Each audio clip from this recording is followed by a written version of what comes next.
fotosintesis. Di sini ada yang tahu apa itu fotosintesis? Enggak, Bu. Oke. Ibu jelaskan dulu ya, bagaimana proses terjadinya fotosintesis.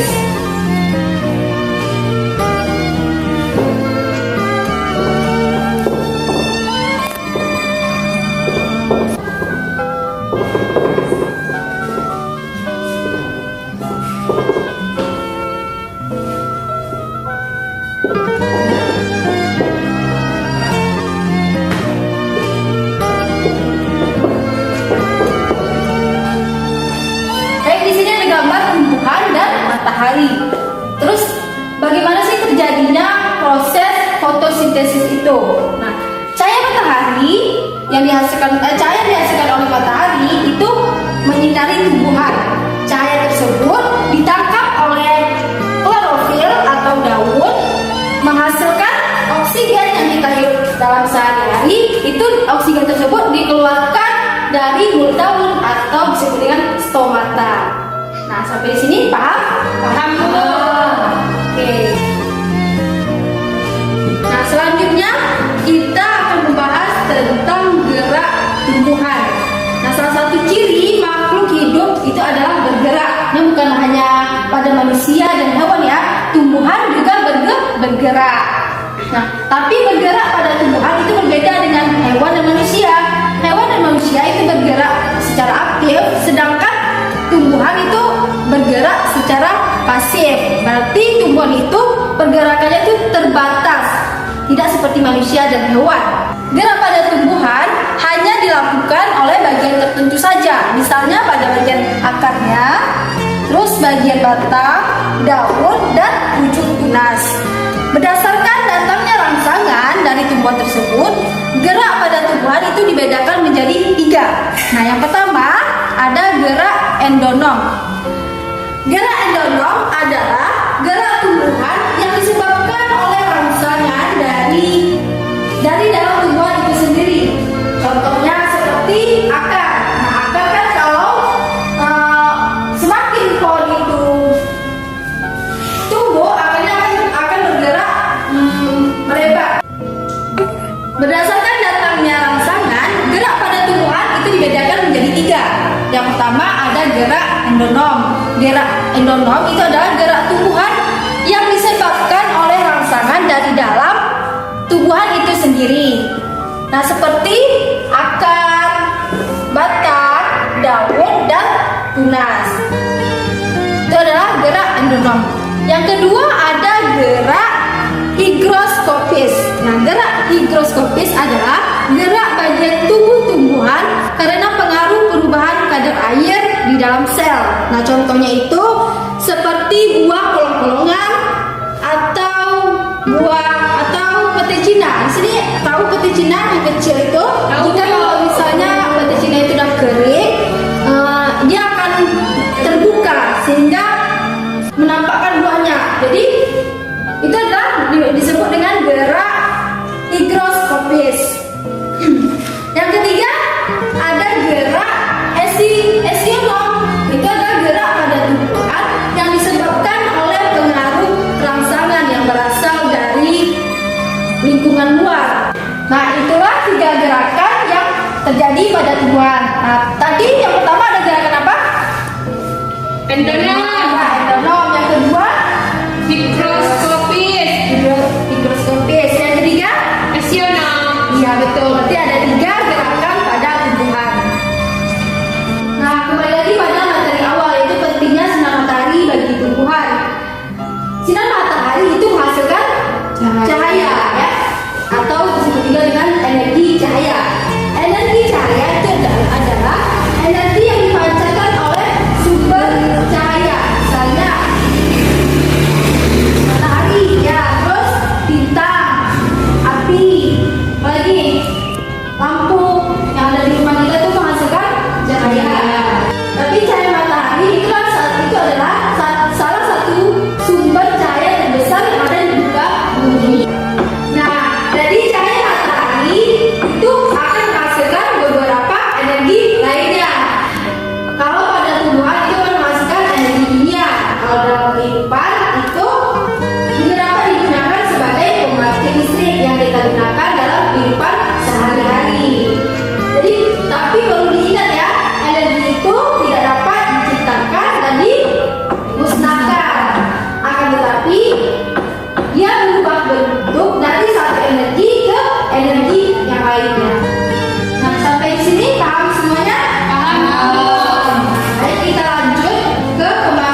energi cahaya yang ada pada tumbuhan akan berubah menjadi energi kimia.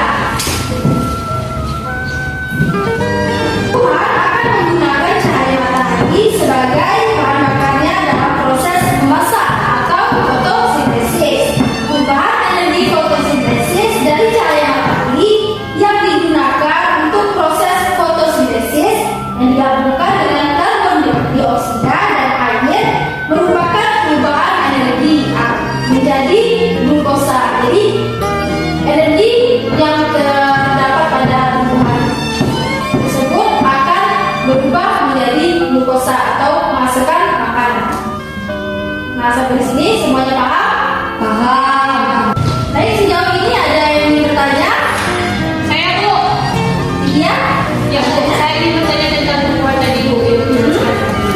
Bu, misalnya nih, jika tumbuhan tidak disinari cahaya matahari, apakah bisa dia berfotosintesis Bu? Tidak bisa ya, karena cahaya matahari itu sangat penting bagi tumbuhan. Tadi itu sudah dijelaskan, karena matahari tumbuhan tidak bisa melakukan fotosintesis.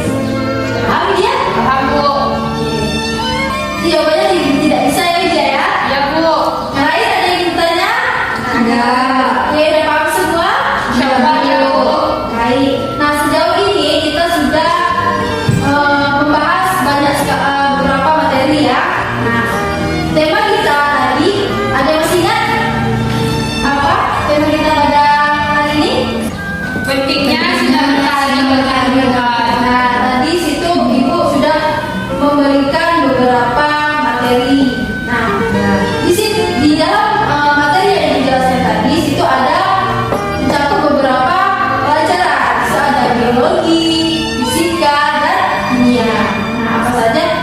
Yang pertama tadi ada menjelaskan tentang bagaimana proses terjadinya fotosintesis. Terus yang kedua ada Gerak tumbuhan. biologi. Selanjutnya tadi ada materi energi cahaya, itu adalah pelajaran fisika. Terus perubahan energi cahaya tadi menjadi energi kimia. Nah, hasilnya adalah berupa glukosa. Ya, itu adalah pelajaran Kimia. Ya. Oke. Jadi materi kita yang kita ambil objeknya sebuah tumbuhan dan matahari itu mencakup ada 3 pelajaran tadi kan, biologi, fisika, dan kimia. Ya, yang saling tumpang tindih, yang berarti saling berkaitan, membutuhkan satu sama lain, tidak dapat dipisahkan ya. Ada kaitannya antara pelajaran fisika, kimia, dan biologi yang kita bahas pada tema pentingnya sinar matahari bagi tumbuhan. Oke. Baik, sudah selesai materi kita hari ini. Berhubung juga waktu sudah habis ya. Kita cukupkan sampai hari ini.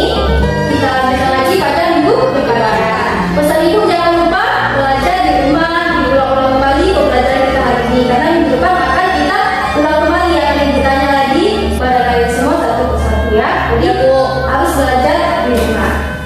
Baik, kita cukupkan ya. Ya Bu. Assalamualaikum warahmatullahi wabarakatuh. Waalaikumsalam warahmatullahi wabarakatuh.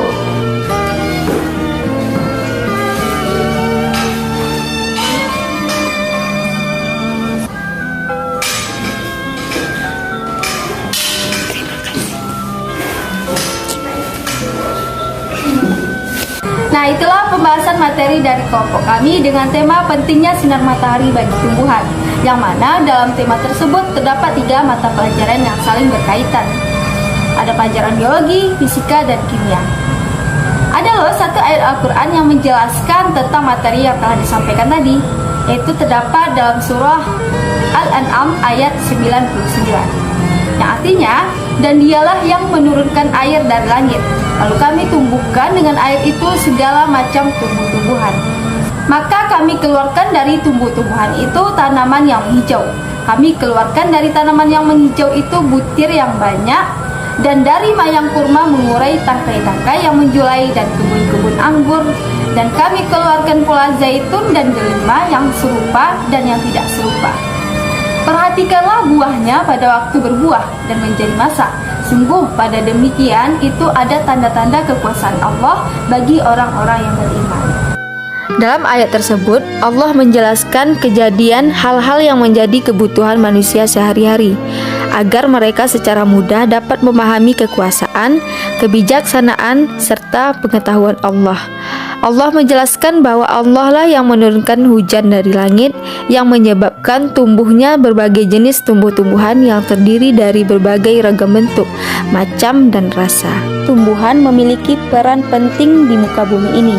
Di antara perannya, tumbuhan membersihkan udara bagi manusia, menjaga suhu agar relatif konstan. Allah menyeimbangkan proporsi gas di atmosfer.